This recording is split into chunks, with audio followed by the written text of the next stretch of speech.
here's my final note for you today. In case you hadn't noticed, and some of you have not, which is fine, the world is crazy. The US world is crazy.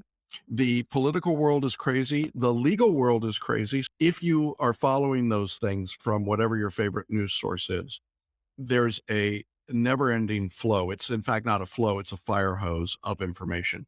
And it's coming rapidly, and it's coming with a lot of emotion, and it's coming with a lot of power behind it. And for some of you, it's very personal. And for all of us, it's, I think at least, it's either troubling or perhaps you're heartened and you think this is the Great Awakening. But either way, it's something different. The reason I bring it up is simply to say that as we get into this window before the bar exam, you need perspective right now more than anything else. And the perspective will not come from watching the nightly news. Regardless of your politics, you need to now lock it down and turn off that exterior noise. And after the bar exam, you can then go to the front lines on whichever side of the picket that you want to be on. But for now, you have got to lock in and get perspective on the bar exam. That's going to be a challenge. What your world needs to be right now is primarily focused on the task ahead of you, which is to make yourself as ready as you can be for the test. Being as ready as you can be for the test does not necessarily mean studying more, but it does mean studying effectively. It means getting better with every study session that you go through.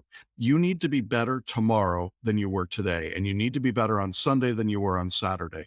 You need to have a focus to each study session that you do. Do not begin a study session randomly say, I don't know what I'm going to do. You sit down, and if you've got a 3-hour study session, you say, this is what I intend to accomplish in these 3 hours, and then go do it. If you've got a 1-hour study session, this is what I'm going to do during this 1 hour, and then do it. You need to be really locked in for the time you're studying. But you don't need to be studying for 18 or 20 or 22 or 24 hours a day. That is ridiculous. It is counterproductive. It doesn't work.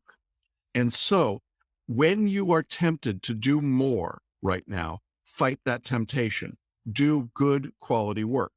I think at this point means probably 6 to 9 hours a day of study at the most. In other words, 3 hours in the morning, break, 3 hours in the afternoon, break, 3 hours in the evening. That would be the absolute most. And that would be for somebody that has a lot of substantive study to go. If you're in the review stages, 6 hours of really good quality study every day will be plenty. And I know that many of you think, oh, but I got to do more. Remember, the paradigm that you're using when you say that is the paradigm of memorization and recitation. That is not the paradigm we're using. So don't put yourself in that situation. Keep perspective. The rest of the world does not care about the bar exam, and they don't particularly care about you being freaked out about the bar exam. Chill. Stop getting angry at everyone around you. Stop picking fights with the barista, with your family, with your kids, with your employer, with the guy that cut you off in traffic, with your internet provider, with the leaders of the X party. Just stop. It doesn't matter right now. What you need to do is to win the battle for your own mind, win the battle for your own peace, your own serenity, your own focus.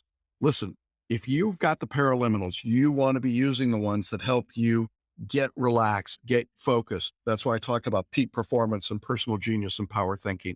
And it's just a way for you to get into your head and be focused and be clear. I can't tell you how many conversations I have at this stage where I literally spend most of the time trying to talk somebody off the ledge for an irrational reason. That is, there's no real reason for them to be as wiped out, freaked out, frantic, and scared as they are. It's just not necessary. And so I want to leave you with the thought today that perspective really is what counts. In keeping a good perspective, keeping a focused perspective, keeping a perspective on continuous improvement is what will make the difference for you, not panic, manic behavior. And that's the thing you're going to have to fight. And you're going to have to fight it because everything in the periphery is telling you to panic and scream and yell and fight and be engaged in all these other things. And you don't want to be there. Take some time in prayer, take some time in meditation, take some time to do something nice for someone else, take some time to talk to a loved one, actually listen to them. Oh, what a concept. Actually listen to what they have to say and what's going on in their life. And so this is where you have to be, you know what to do and you know how to do it.